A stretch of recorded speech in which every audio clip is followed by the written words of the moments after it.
married a cartoonist. I went to art school, met him there, and he wanted to be a New Yorker cartoonist, and I didn't know what I wanted to do. So we were sort of starving when we got out of art school, and a friend of ours suggested I make some samples, and try drawing for comics, so I did. I went out and bought a couple of, a bunch of comics and read them for about 2 weeks and then made up a page of samples. So you hadn't been reading comics before? No, I never ever read comic books. I read the newspaper strips, but not comic books. And what did you think of them when you were researching? Well, it was not much.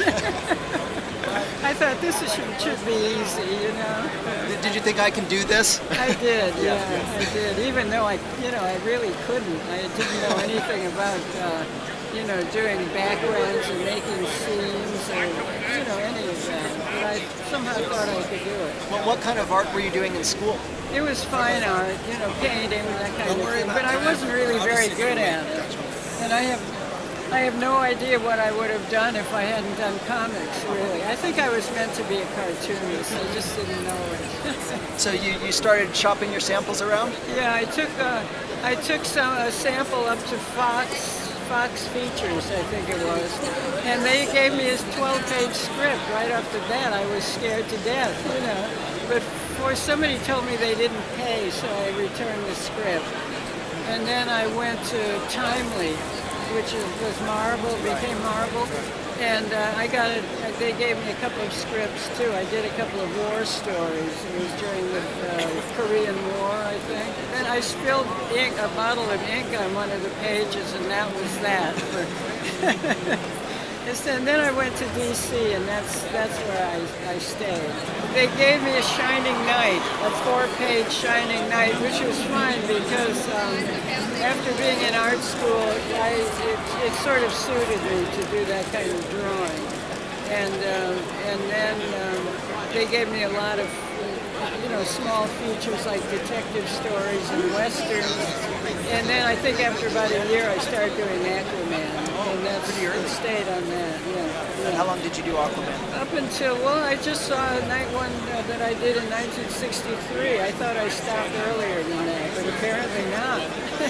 What happened was I was out for 7 years, and then Roy Thomas called me up out of the blue, and I guess it was 1973, and asked me if I wanted to do a feature. And so I thought, why not?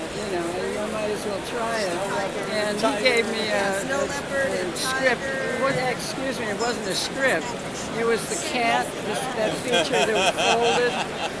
I drew the last issue, but they never ran it. They folded it. But he gave me a paragraph synopsis for a 17-page story talking about. I was like bewildered. Not to mention the fact that Marvel had such a different atmosphere than DC. It was chaotic. It was a shock, and the subject matter had changed. There I was drawing this creature called Tundra in the Fantastic Four, battering this man who looked like he was made up of rocks or something. It was, I really wasn't used to it. So I did a couple of stories for them, and then I went back to DC and started working on mysteries there, which I really enjoyed, much more than the superheroes, actually. And then I did Super Friends and Plastic Man and Freedom Fighters, and then I went on to do Brenda. So